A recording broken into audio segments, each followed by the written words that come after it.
નમસ્કાર વાલા ખેડૂત મિત્રો, આ ખેડૂત પુત્ર ગુજરાતીમાં હું સાગર રાસડિયા ખેડૂત પુત્ર આપ સૌ ખેડૂત મિત્રોનું હાર્દિક સ્વાગત કરું છું। ખેડૂત છે તો જગત છે એવા હેતુથી અવારનવાર ટેકનોલોજીકલ ડિજિટલ ખેતીવાડીની માહિતી આપણે લાવતા રહીએ છીએ, જેના કારણે ખેડૂત મિત્રો માહિતગાર બને, ઓછી જમીનમાં ઓછા ખર્ચે ખૂબ સારું એવું ઉત્પાદન મેળવી શકે। ત્યારે 2024ને વાવણીને લઈને પડઘમ વાગી ચૂક્યા છે। ઘણા બધા આગાહીકાર મિત્રો આગાહી પણ કરી રહ્યા છે કે ક્યારે વરસાદ પડવાનો છે, ક્યારે વરસાદ થવાનો છે, ક્યારે વાવણી થવાની છે। તો આ વાવણીના સબ્જેક્ટને વિષયને ધ્યાનમાં લઈને આપણને એવું લાગે છે કે કપાસ અને મગફળી વાવનાર જે ખેડૂત મિત્રો છે એ શા માટે આ વખતે કપાસ અને મગફળીનું વાવેતર ઓછું કરવાના છે, એની વિશેની આ સંપૂર્ણ માહિતી આ વિડીયોમાં કરવાની છે કે કપાસ અને મગફળીનું વાવેતર કેમ ઓછું થશે 2024ની વાવણીમાં। તો આ વિડીયોને તમે છેલ્લે સુધી જોજો, 2 જ મિનિટમાં આપણે સમજવાનું છે। અને આ પ્લેટફોર્મ ઉપર તમે બિલકુલ નવા હોય તો નીચેનું બટન દબાવીને આ ચેનલને સબસ્ક્રાઈબ કરજો, અને ફેસબુકમાં આપણું મહત્વનું પેજ છે એને પણ ફોલો અને લાઇક કરી લેજો। તો વાત કરવી છે 2024ની વાવણીને લઈને।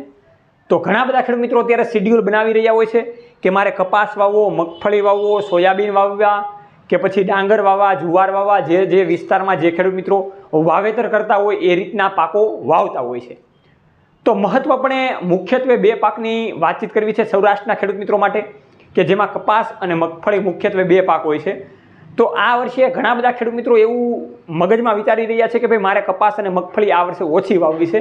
એનું મુખ્ય કારણની જો આપણે વાતચીત કરીએ તો અત્યારે તો મગફળીની બજાર ગણીએ કે કપાસની બજાર ગણીએ સ્થગિત છે। મગફળીની બજારની વાતચીત કરીએ તો 1250થી લઈને 1300 રૂપિયા સુધીના ભાવ ચાલ છે, અને કપાસમાં 1400થી લઈને 1450-1500 રૂપિયા ભાવતાલ છે। એટલે આ મેઇન તો માર્કેટ યાર્ડની માથાકૂટને કારણે, બજાર ભાવના કારણે ઘણા બધા ખેડૂત મિત્રોને જે આશા હતી એ આશા ઉપર પાણી ફરી વળ્યું છે।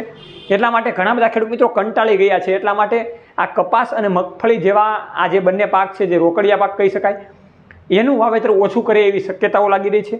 એની સામે તેલીબિયાના ઘણા બધા એવા અન્ય પાકો છે, એમાં સોયાબીન પણ આવે છે, એરંડા પણ આવે છે, એવા ઘણા બધા અલગ અલગ પ્રકારના વાવેતર એ કરી શકે તેમ છે।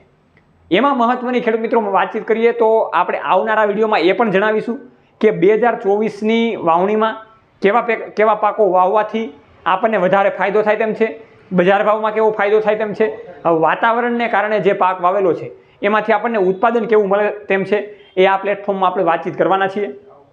એટલા મહત્વપણે એ પણ આપણે વાતચીત કરીશું। એટલા માટે સરેરાશ અત્યારે નાનામાં નાનો સાર એક આપવાનો હતો કે કપાસ અને મગફળીનું વાવેતર આ 2024ની વાવણીમાં ઓછું થાય તેવી શક્યતાઓ છે। હવે આપણે આગળ જોઈએ કે કેવું વાવેતર થાય તેમ છે અને કેવા ખેડૂત મિત્રો રાજી રહી શકે તેમ છે, અને વાવણીને લઈને કેવું ટાઈમ ટેબલ બનાવી શકે છે। જોતા રહો ખેડૂત પુત્ર ગુજરાતી, હંમેશા ખેડૂત મિત્રોની સાથે। જય જવાન જય કિસાન, આ બંને છે આપણા દેશની શાન।